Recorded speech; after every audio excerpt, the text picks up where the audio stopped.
Di tengah Pulau Jawa, tersembunyi sebuah hutan tua yang dikenal sebagai Alasewo. Orang-orang percaya hutan ini bukan sembarang tempat. Di dalamnya terdapat makhluk halus yang disebut lelembut, entitas gaib yang tidak terlihat oleh manusia biasa. Mereka bukan sekedar hantu yang bergentayangan, tapi penghuni lama yang menguasai hutan, menjaga rahasia yang seharusnya tidak diketahui oleh manusia. Banyak yang telah tersesat di Alasewo, dan tidak semuanya kembali. Ada yang ditemukan dengan tubuh lemas dan mata kosong, seolah-olah jiwanya telah direnggut. Ada pula yang tak pernah ditemukan, hilang ditelan gelapnya rimba.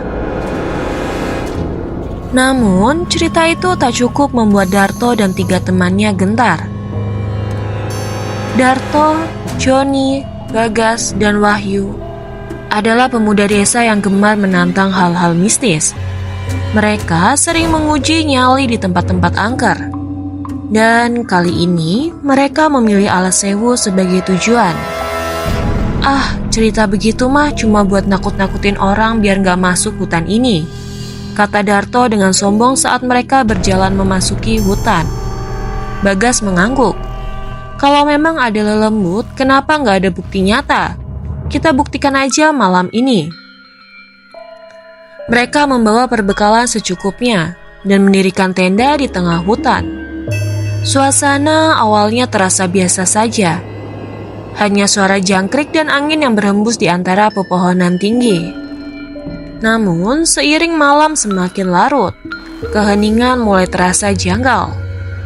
Tak ada suara binatang malam, tak ada suara angin.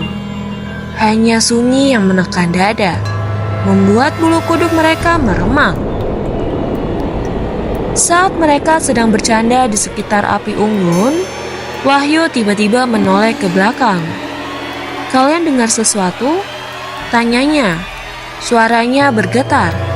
Joni mengerutkan dahi. "Dengar apa?" Wahyu menelan ludah. "Kayak bisikan tapi gak jelas." Darto tertawa, berusaha menenangkan suasana. Jangan parno. Hutan mah emang begitu. Banyak suara aneh." Namun, tak lama kemudian, Bagas ikut merasakan sesuatu yang ganjil. Ia melihat bayangan bergerak di antara pepohonan. Semakin lama diperhatikan, semakin terlihat jelas bahwa bayangan itu bukan milik mereka. Itu bukan manusia. Sosok-sosok tinggi, kurus berdiri di kejauhan, mengintai mereka dari balik pepohonan. Kulit mereka pucat, mata kosong seperti lubang hitam, dan tubuhnya seolah tidak menyentuh tanah. Bagas tercekat. "Guys, ada sesuatu di sana." Mereka semua menoleh. Api unggun yang semula menyala, tiba-tiba meredup tanpa sebab. Udara menjadi lebih dingin. Lalu terdengar suara lirih, pelan namun menusuk telinga mereka. "Kenapa kalian datang? Pulanglah." Bisikan itu datang dari segala arah, seolah hutan itu sendiri berbicara. Joni panik. "Kita harus keluar dari sini." Darto masih mencoba menenangkan mereka. Tapi ketika ia berbalik, darahnya membeku. Tepat di belakang Wahyu, berdiri sosok dengan wajah tanpa mata, tanpa hidung, hanya sebuah rongga hitam yang menatapnya. Wahyu belum sadar. "Kenapa kalian diam aja? Kita harus..." Belum sempat ia menyelesaikan kalimatnya, sosok itu menempelkan tangannya ke kepala Wahyu. Seketika, Wahyu menegang, matanya membalak dan mulutnya menganga lebar. Dari mulutnya keluar suara lengkingan panjang, bukan suara manusia. Joni menarik Wahyu dengan panik, tapi tubuhnya terasa berat seolah ada yang menahannya. "Lepaskan dia!" Bagas berteriak. Tapi makhluk itu hanya menoleh, lalu menghilang dalam sekejap. Wahyu pun terjatuh ke tanah, tubuhnya kejang-kejang. Saat matanya terbuka, bola matanya telah berubah putih sepenuhnya. Mereka tidak akan membiarkan kita pergi. Suara Wahyu terdengar dingin dan asing. Tanpa pikir panjang, mereka mengangkat Wahyu dan berlari secepat mungkin. Namun keanehan terjadi. Tak peduli sejauh mana mereka berlari, mereka selalu kembali ke tempat yang sama. Tenda yang sudah rusak dan api unggun yang padam. Darto mulai menangis. Ini nggak mungkin. Kita jalan terus, tapi balik ke sini lagi. Johnny berusaha mengingat petunjuk yang pernah ia dengar dari orang tua desa. Jangan melihat ke belakang, jangan menyebut nama mereka, dan jangan pernah berhenti berlari. Tutup mata Wahyu, jangan biarkan dia melihat, perintah Johnny.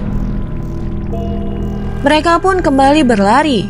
Kali ini tanpa menoleh ke belakang. Dari kejauhan terdengar suara langkah kaki yang berat dan menyeret. Sesuatu mengikuti mereka. Banyak dari mereka. Suara-suara itu semakin dekat. Napas dingin terasa di tengkuk mereka dan lalu... Tiba-tiba cahaya redup muncul di depan mereka. Jalan setapak yang tampak familiar. Mereka melihat celah di antara pepohonan dan tanpa pikir panjang menerobos keluar. Saat mereka kembali ke desa, tubuh mereka lemas, wajah mereka pucat. Wahyu masih tidak sadarkan diri. Bibirnya bergerak-gerak seakan berbicara dengan sesuatu yang tidak terlihat. Penduduk desa segera membawa mereka ke rumah Pak Karta. Lelaki tua itu hanya menghela napas dalam-dalam. Kalian beruntung bisa keluar. Tapi, ia menatap Wahyu dengan khawatir. Kalian tidak pulang sendiri. Sejak malam itu, Wahyu tidak pernah sama lagi. Kadang ia akan menatap ke sudut kosong ruangan dan berbicara dalam bahasa yang tidak dimengerti. Kadang ia tertawa sendiri lalu tiba-tiba menangis. Dan paling yang menakutkan adalah setiap tengah malam ia akan duduk di sudut kamarnya, menatap jendela ke arah Alasewu dan berbisik, "Mereka masih menungguku."